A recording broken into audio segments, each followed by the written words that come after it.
Good morning students. Defence services academy के online education platform पर मैं गणेश खड़से आप सभी का हार्दिक स्वागत करता हूं। दोस्तों 90 डेज क्रैश कोर्स में हमने हिस्ट्री के सल्तनत पीरियड को समझ लिया था। उसमें से जो मेन 3 डायनेस्टी थी जैसे कि स्लेव डायनेस्टी, खिलजी डायनेस्टी और तुगलक डायनेस्टी, तीनों हमने समझ लिए थे, साथ ही साथ उसके क्वेश्चंस भी डिस्कस कर लिए थे। आखिरी 2 डायनेस्टी आती है सैयद और लोदी। लोदी आखिरी डायनेस्टी थी सल्तनत पीरियड की और इब्राहिम लोदी सल्तनत डायनेस्टी के आखिरी सुल्तान थे। अब इस सल्तनत पीरियड 1526 में खत्म हो जाता है और शुरू होता है मुगल पीरियड। मुगल रियासत शुरू होती है। बट दोस्तों ये बदल जो है, ये ट्रांजिशन ऐसे ही नहीं आता। इब्राहिम लोदी के साथ में लड़ाई लड़नी पड़ी, किसको? बाबर को। तब जाके मुगल पीरियड आया भारत में। ऐसे ही साम्राज्य नहीं स्थापित हुआ मुगल का। तो दोस्तों आज वही समझना है हमने कि मुगल साम्राज्य की नींव कैसे भारत में रखी गई। दोस्तों मुगल साम्राज्य को भारत में संस्थापित करने का श्रेय जो है ये जाता है जहीरुद्दीन बाबर को। किसको जाता है? बाबर को। बाबर के बाद हुमायूं, अकबर, जहांगीर, शाहजहां, औरंगजेब, ये मुगल डायनेस्टी के बेसिक मेन रूलर है।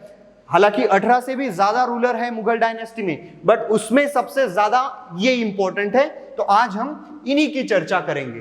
पहला आता है बाबर, जहीरुद्दीन मोहम्मद बाबर। इसको मुगल साम्राज्य का संस्थापक माना गया भारत में।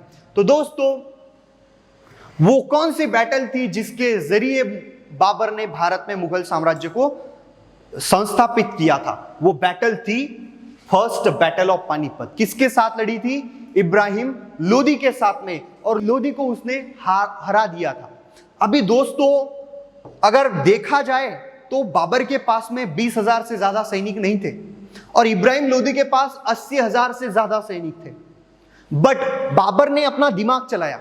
बाबर ने एक ऐसी टैक्टिक यूज की, युद्ध पद्धति यूज की, जिसके जरिए उसको विजय मिला, जिसको तुलुगामा युद्ध कहा जाता है दोस्तों। और एक चीज बहुत ही इंपॉर्टेंट, भारत में कैनॉन्स मतलब तोपों का सही इस्तेमाल सबसे पहली बार अगर किसी व्यक्ति ने किया होगा तो वो था बाबर। यही कारण था कि उसको पानीपत की फर्स्ट बैटल में जीत हासिल हुई। ठीक है, फर्स्ट बैटल जीतने के बाद उसने खुद को एम्परर ऑफ हिंदुस्तान घोषित कर दिया। क्या कर दिया? एम्परर ऑफ हिंदुस्तान घोषित कर दिया। अभी भारत में उस समय राजपूतों का रूल था नॉर्थ इंडिया में, और राजपूतों में सबसे भारी रूलर थे राणा संगा, या फिर उनको राणा संग्राम सिंह भी कहा जाता है। इनके साथ में एक बैटल लड़ता है बाबर, जिसको खनुआ बैटल कहा गया है। क्या कहा गया है? खनुआ बैटल। और इस बैटल में जीत मिलने के बाद उसने खुद को गाजी टाइटल दिया था। क्या दिया था? गाजी टाइटल दिया था। उसके बाद अगले साल ही उसको एक और लड़ाई लड़नी पड़ी, दैट वाज चंदेरी। ठीक है, ये भी एक राजपूत रूलर थे। कौन थे? मेदिनी राय। ठीक है, मेदिनी राय चंदेरी के रूलर थे। इनके साथ में बाबर को फिर से एक लड़ाई लड़नी पड़ी। इस तरीके से नॉर्थ इंडिया में 3 इंपॉर्टेंट बैटल लड़के बाबर ने कुछ एरिया, ज्योग्राफिकल एरिया कैप्चर कर लिया था और खुद को उसने एम्परर ऑफ हिंदुस्तान डिक्लेयर कर दिया था। बट बाबर सिर्फ 4 साल ही भारत में राज कर पाया। उसके बाद 4 साल के भीतर ही उसकी डेथ हो गई। ठीक है, उसकी डेथ कहां पर हो गई थी दोस्तों? तो आगरा में हुई थी। बट उसको दफन कहां पर किया गया? तो काबुल में इसको दफन किया गया। ये बाबर जो है बड़ा ही होशियार व्यक्ति था। इसको अरेबिक और पर्शियन दोनों लैंग्वेज का बड़ा ही ज्ञान था, और इसने खुद का एक मतलब ऑटोबायोग्राफी लिखा है। खुद लिखा है इसके लिए ऑटोबायोग्राफी, जो कि तुर्की भाषा में था और जिसका नाम था तुजुके बाबरी, या फिर इसको बाबरनामा करके भी हम जानते हैं। बाबर की हिस्ट्री जानने के लिए ये किताब सबसे बेहतरीन मानी जाती है। जब बाबर भारत में आता है, काबुल कंदाहार की एरिया से आता है। ये बाबर एक्चुअली मंगोलों से इसका रिलेशन है, जो कि मंगोलिया के जो बड़े रूलर हमने देखे थे, चंगेज खान, तैमूरलंग, इनका ये वारस था। ठीक है, अभी इसकी जो हिस्ट्री थी बहुत ही खतरनाक थी। ये सारी की सारी जानकारी हमें यहाँ पे मिलती है। इसने जिंदगी भर बैटल लड़ाइयाँ लड़ी है। ठीक है, सुकून वाली जिंदगी यहाँ इसको सिर्फ भारत में मिलती है। ठीक है, ये एक्चुअली इसका एरिया अफगान, सिंध, मुल्तान के बाजू में जो एरिया है वेस्टर्न कंट्रीज के साथ में, मतलब मिडल ईस्ट एशिया में इसका एरिया था, वहां पर इसका राज था। बट वहां की जमीन उपजाऊ नहीं है, प्रोडक्शन नहीं होता, रेवेन्यू नहीं बनता। बट उस जमीन में इसको मजा नहीं आया, ये कहता है कि मुझे भारत चाहिए। तो भारत में इसने अटैक किया, और भारत में अटैक करने के बाद, भारत में सुख समृद्धि देखने के बाद ये कहता है मैं फिर से अपने देश में उस पॉवर्टी में मैं वापस नहीं जाना चाहता, मैं अभी यहीं पर रुकूंगा। तो बाबर ने ये काम किया। 4 साल में उसकी मृत्यु हो गई, 1530 में इसकी मृत्यु हो गई। उसके बाद इसका बेटा आता है, क्या नाम है उसका? हुमायूं। दोस्तों, बाबर को गार्डनिंग का बहुत शौक था, ठीक है। उसने तरह तरह के गार्डन भारत में बनवाए, और इसी के साथ ही भारत में मुगल पीरियड में जो भी आर्किटेक्चर भारत में हमें दिखाई देता है, वो हर एक आर्किटेक्चर बिल्डिंग के पास में बगीचा गार्डन बनाए गए हैं। तो ये शुरुआत बाबर ने ही भारत में शुरू की थी। बाबरनामा में उसने भारत के रूलर में सबसे ग्रेट रूलर कह के किसी का अगर उल्लेख किया है तो वो थे राजा कृष्णदेवराय, जो किससे बिलोंग करते, किस एम्पायर से? विजयनगर से बिलोंग करते हैं। अभी हुमायूं जो है दोस्तों, 10 साल तक इसने राज किया, 1530 से लेकर 1540 तक। बट इसको एक व्यक्ति से टक्कर देनी पड़ी जो था शेर शाह। ये शेर शाह या फिर शेर खान जो है, ये अपने लैंड रेवेन्यू सिस्टम के लिए बड़ा ही जाना जाता है दोस्तों। इसका लैंड रेवेन्यू सिस्टम का अनुकरण अकबर ने भी किया था आगे। दोस्तों, ये हुमायूं को शेर खान के साथ 2 बैटल लड़नी पड़ी, battle of Chausa and Bilgram. दोनों बैटल में हुमायूं की हार हो जाती है, और जितना भी बाप ने कमाया हुआ राज था, बाबर ने जितना भी कमा के दिया था हुमायूं को, सबका सब इसके हाथों से लॉस में चला गया, हार गया। अभी ये फिर से काबुल कंधार के एरिया में इधर उधर भटकता रहता। कौन? हुमायूं। कुछ साथीदारों को उसने कलेक्ट किया, अपने साथ में कलेक्ट किया, और फिर से भारत की तरफ उसने कूच कर दी, भारत को जीतने की उसने कोशिश कर दी। बट लड़ाई लड़ते लड़ते ही एक दिन अपनी लाइब्रेरी की सीढ़ियों से गिर के हुमायूं की मौत हो जाती है। अब इसका जो बेटा है वो 13 साल का ही था जब इसकी मृत्यु हो गई थी, जिसका नाम था अकबर। और अकबर ने 13 साल में ही 13वें साल में ही सारा प्रशासन अपने हाथ में लिया। उसका एक बड़ा ही अच्छा गाइडेंस था, जिसका नाम था बैराम खान। क्या नाम था? बैराम खान। उसने अकबर को बड़ी ही हेल्प की, और अकबर ने बैराम खान की हेल्प से भारत में अटैक कर दिया। और भारत में उस समय शेर खान का एक एडमिनिस्ट्रेटिव जनरल, ठीक है, दिल्ली के गद्दी पर बैठा था, जिसका नाम था हेमू या फिर हेमचंद्र विक्रमादित्य। इसके साथ में अकबर को एक लड़ाई लड़नी पड़ी, जो बैटल अकबर ने जीती थी। उस बैटल का नाम है सेकंड बैटल ऑफ पानीपत, ठीक है, 1556 में होती है, जिसमें अकबर की जीत हो जाती है, और फिर से मुगल साम्राज्य की नींव भारत में बनती है। अभी ये हुमायूं का मकबरा है, कहां पे है दोस्तों?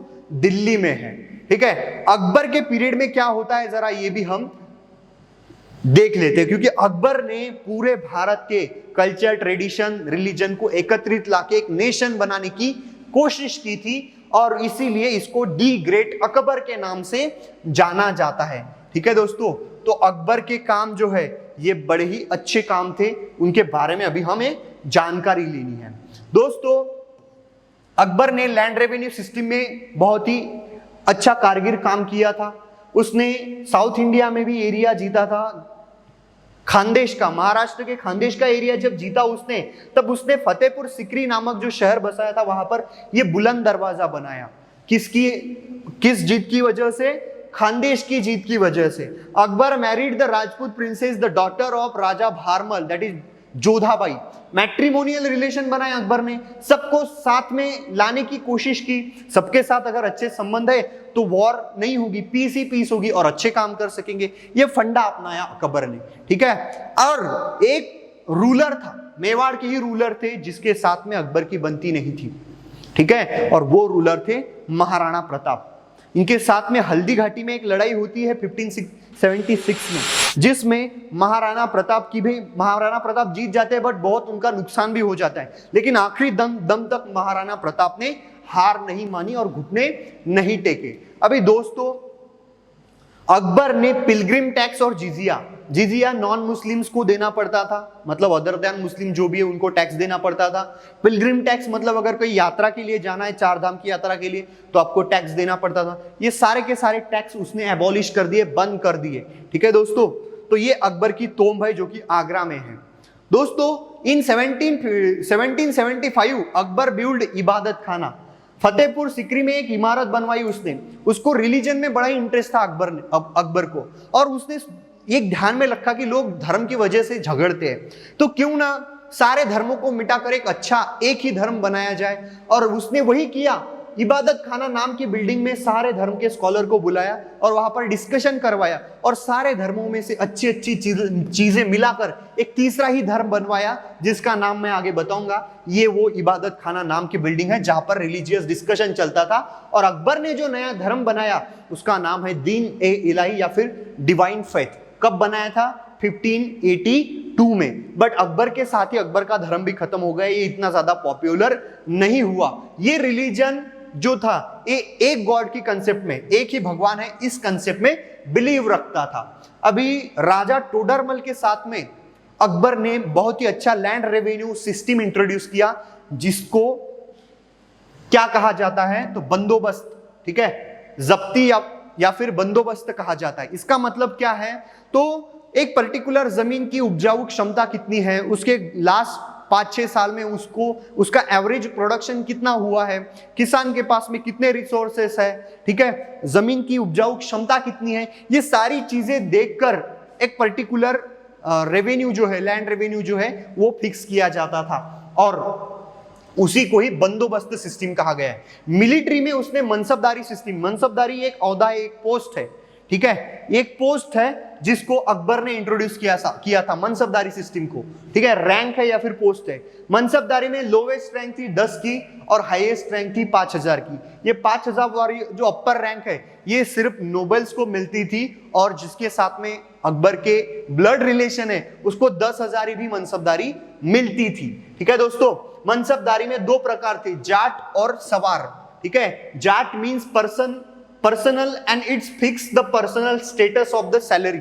मतलब एक व्यक्ति रहता था जिसकी सैलरी, अगर वो युद्ध के लिए जाता है तो उसकी सैलरी फिक्स रहती थी। सवार मतलब rank indicates the numbers of cavalry men of person who was required to maintain. ये सवार मतलब ये एक ऐसा ओहदा था जिस व्यक्ति को कैवेलरी मतलब घोड़सवारों को मेंटेन करता था, और हर एक व्यक्ति के पास में 2-2 घोड़े होने चाहिए थे, हर एक सवार के पास में 2-2 घोड़े होने चाहिए थे, ऐसी कंडीशन थी।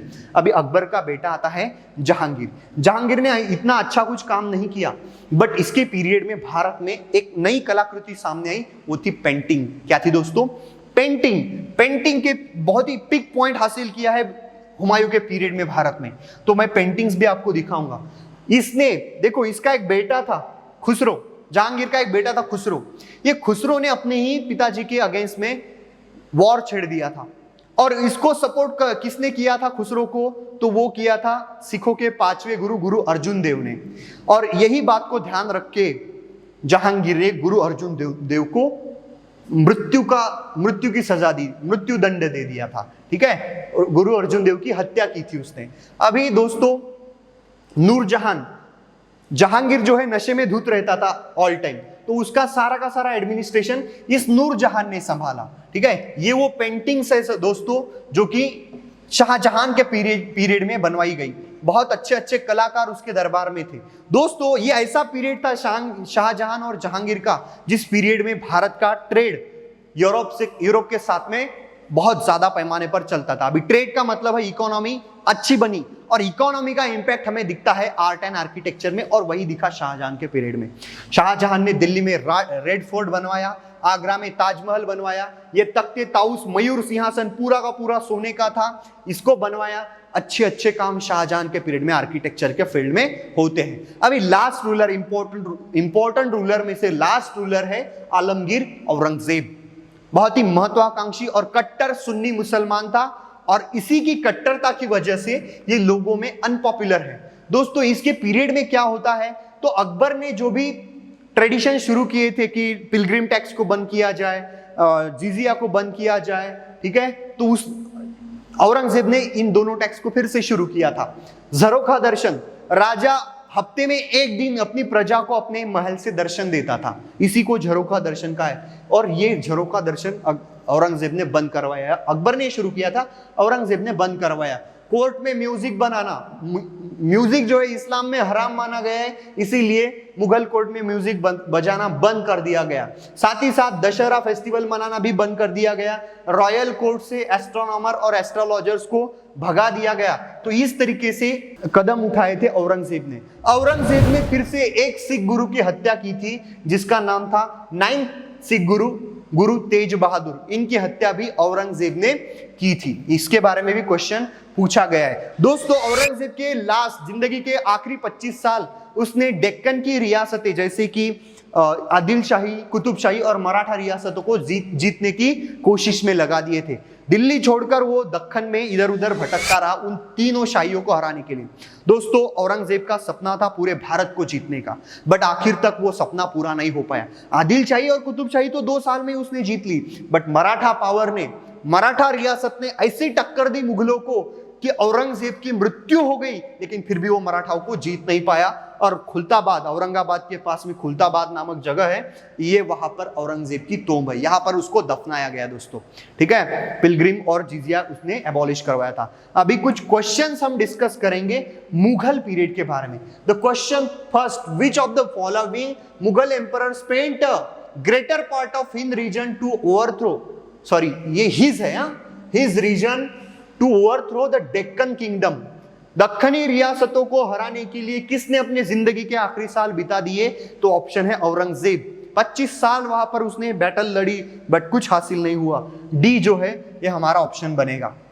बिटवीन हुम was the battle of Chausa fought, किसके किसके बीच में? हुमायूं और शेर शाह के बीच में ये बैटल 1540 में लड़ी गई थी। बी हमारा ऑप्शन रहेगा।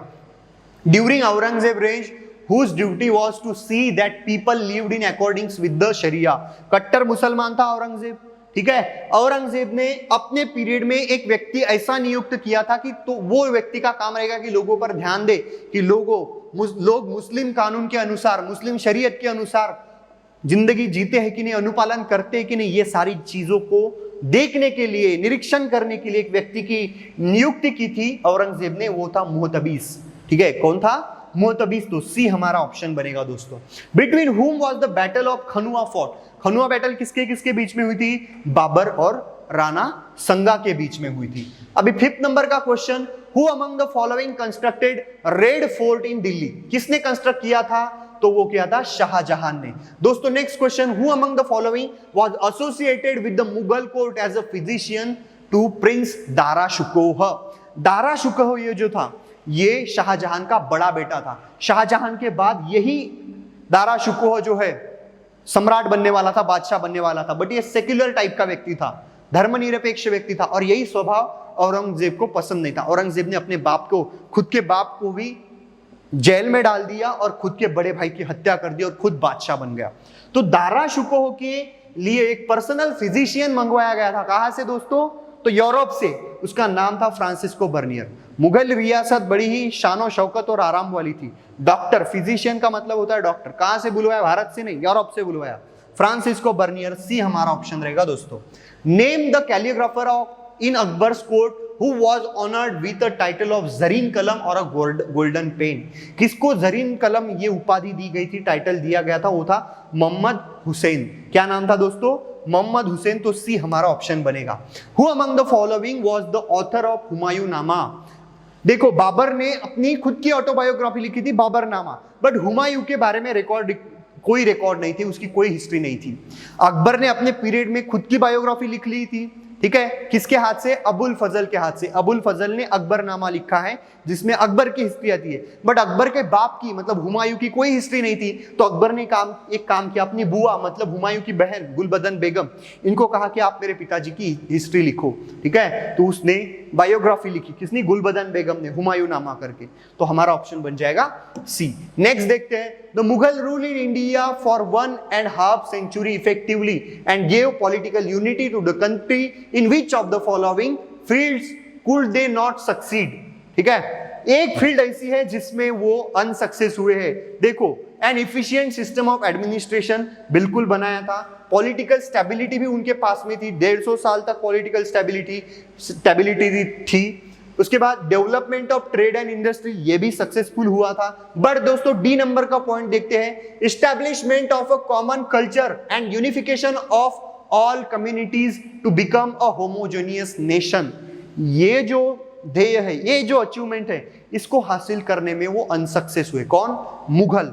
वो एक कल्चर, एक नेशन, एक ट्रेडिशन बनाने में असमर्थ हुए, अनसक्सेस हुए, यही रीजन था। ठीक है, तो डी हमारा ऑप्शन बनेगा। Which of the following Mughal kings reigned during the large scale of famine in Gujarat and Deccan takes place. तो किसके पीरियड में फेमाइन मतलब ड्रॉट, सूखा किसके पीरियड में पड़ा था गुजरात और डेक्कन के एरिया में? तो शाहजहां के पीरियड में पड़ा था दोस्तों। तो डी हमारा ऑप्शन बनेगा।